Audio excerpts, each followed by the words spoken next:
ధన్యవాదాలు అధ్యక్ష.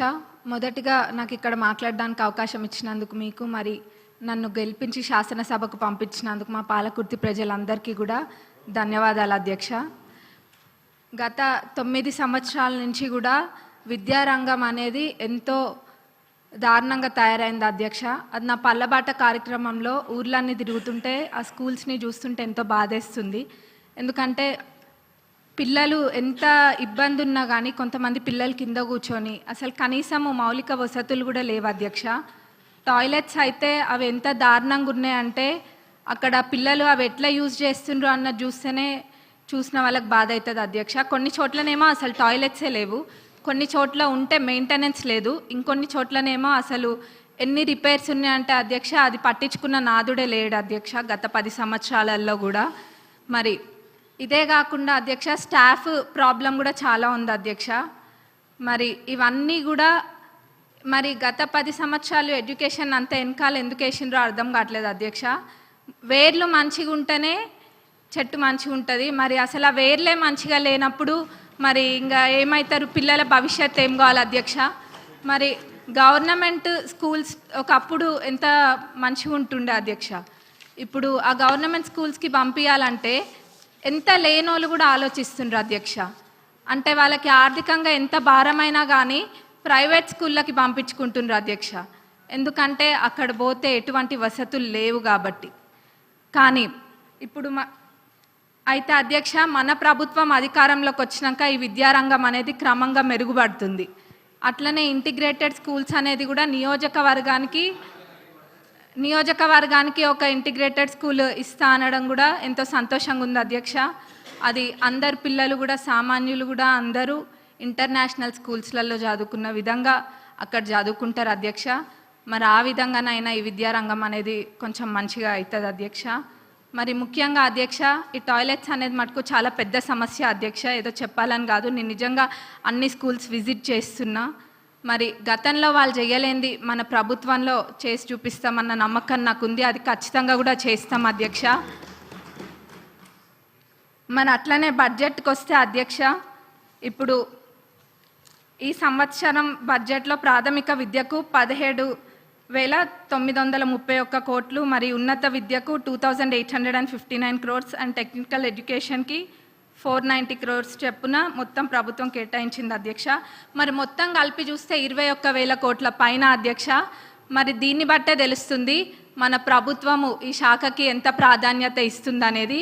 ఎందుకంటే ఎవరైనా చదువుకుంటే చాలు, మన దగ్గర ఆస్తి ఉన్నా లేకపోయినా ఆ విద్య మనకు ఆస్తి అన్నది మన ప్రభుత్వం నమ్ముతుంది కాబట్టి ఈ విధంగా బడ్జెట్ పెట్టడం జరిగింది అధ్యక్ష. మరి నేను ఇందాక అన్న విధంగా వాళ్ళు చేయండి తప్పకుండా మన ప్రభుత్వం చేసి చూపిస్తుంది. మరి మా పాలకుర్తి నియోజకవర్గానికి వస్తే అధ్యక్ష, దేవాదుల కింద మాకు ప్యాకేజ్ 6 అని ఉంటుంది అధ్యక్ష. మరి అన్నీ కంప్లీట్ అయినాయి కానీ అధ్యక్ష ఎందుకో మా ప్యాకేజ్ 6 మటుకు గత 10 సంవత్సరాలకు ఎంతో నిర్లక్ష్యానికి గురై ఉంది అధ్యక్ష. అది ఎంత పెద్ద ప్రాజెక్ట్ అంటే మొత్తము దానివల్ల 78,000 ఆయకట్టుకి నీరు వస్తాయి అధ్యక్ష. అయినా కానీ ఎంతో నిర్లక్ష్యం చేసిండ్రు అధ్యక్ష. మొత్తం కలిపి కూడా 30-35% పనులు కూడా పూర్తి కాలేదు అధ్యక్ష. రైతులు అంటే అంత చిన్న చూపా అధ్యక్ష. మనము ఇప్పుడు రైతుని రాజు చేసే ప్రభుత్వం మన ప్రభుత్వం అధ్యక్ష. కాబట్టి మన ప్రభుత్వంలో ఇది ఖచ్చితంగా చేయాలి అధ్యక్ష. మరి ఆ 30-35% కూడా కంప్లీట్ కాలేదు. ఏమైందంటే గత ప్రభుత్వంలో గత పాలకులు ఏదో ఎలక్షన్ల ముందు ఆదరాబాదరాగా జనాలకు చూపించుకోవడం కోసం అని చెప్పి పాత కాంట్రాక్టర్ యొక్క టెండర్ని రద్దు చేసి కొత్త కాంట్రాక్టర్లను పిలిపించి ఆ ఎస్టిమేట్లో ఎన్నో తప్పులతోటి అధ్యక్ష, ఎన్నో మిస్ చేసి ఎస్టిమేట్ వేసిండ్రు అధ్యక్ష. మరి అప్పుడుతో పోలిస్తే జిఎస్టీ కూడా మరి 12% నుంచి ఇప్పుడు 18%కి పెరిగింది అధ్యక్ష. ఇట్లా ఎన్నో ఇబ్బందులతోటి ఈ కాంట్రాక్టర్లు కూడా పనులు చేయలేకపోతుండ్రు అధ్యక్ష. కాబట్టి ఈ పాత ఎస్టిమేట్ని కొంచెం సవరించి కొత్త ఎస్టిమేట్ తయారు చేసి అట్లనే పనులని ప్రారంభించాలని చెప్పి మీ ద్వారా గౌరవ ఇరిగేషన్ మినిస్టర్ గారిని మరి గౌరవ సీఎం గారిని కోరుతున్నాం అధ్యక్ష. ఎందుకంటే చాలా పెద్ద ప్రాజెక్ట్ అధ్యక్ష. 78,000 ఎకరాల ప్రాజెక్ట్స్కి ఇది నీరు అందిస్తుంది కాబట్టి ఇది పెద్ద ప్రాజెక్ట్ అధ్యక్ష. దీన్ని మన ప్రభుత్వంలో పూర్తి చేసి చూపించాలి అధ్యక్ష మనము. మరి అట్లనే అధ్యక్ష కాలువలు అధ్యక్ష, కాలువలు కొన్ని చోట్ల అధ్యక్ష అన్నీ చాలా మటుకు కాలువలల్లో అన్ని చెట్లు మొలిచి ఉన్నాయి అధ్యక్ష. దాన్ని కూడా ఎవరు పట్టించుకోలేదు. మళ్ళీ ఎట్లున్నారంటే ఇక్కడ సభలో అనొద్దో అదేదో వాళ్ళు చేయకుండా ఏదో 10 సంవత్సరాలు మనమే ఉండి పాలించినట్టుగా చెప్తున్నారు అధ్యక్ష. ఏమైంది కాలువల్లో అవి ఉన్నాయి ఇవి ఉన్నాయి అని. మరి నవ్వాలో ఏడవాలో తెలియదు అధ్యక్ష.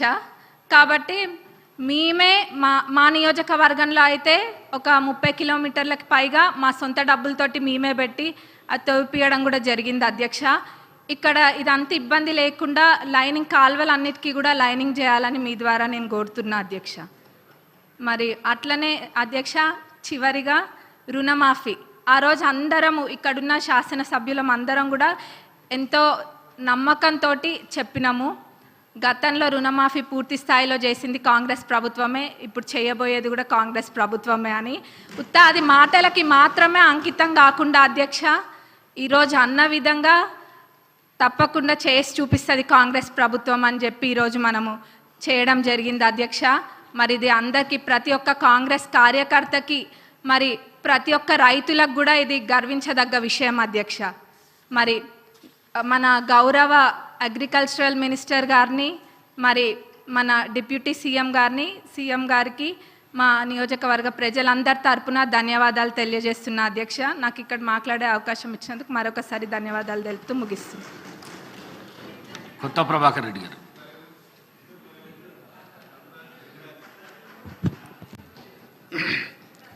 థ్యాంక్ యూ అధ్యక్ష.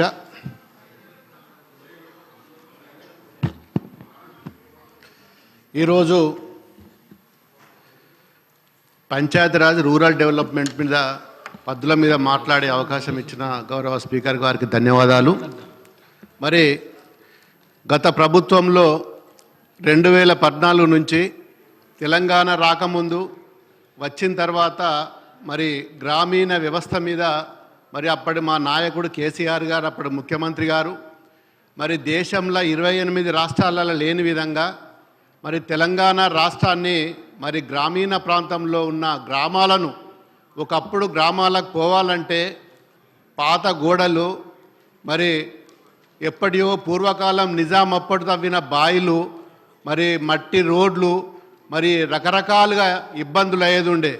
ఏ ఊర్లో పోయినా మురికి గుంతలు, ఊర్లలోనే పశువుల కొట్టాలు, గొర్రెల కొట్టాలు, చాలా ఇబ్బందులలో మరి ఉన్న ప్రజలను మరి 3 సంవత్సరాలలో కేరళ రాష్ట్రం అసొంటి రాష్ట్రం 30 సంవత్సరాలు 3 దశాబ్దాలు కష్టపడ్డా కానీ మరి వాళ్ళు ఆ స్థాయికి వచ్చిండ్రు కష్టపడి.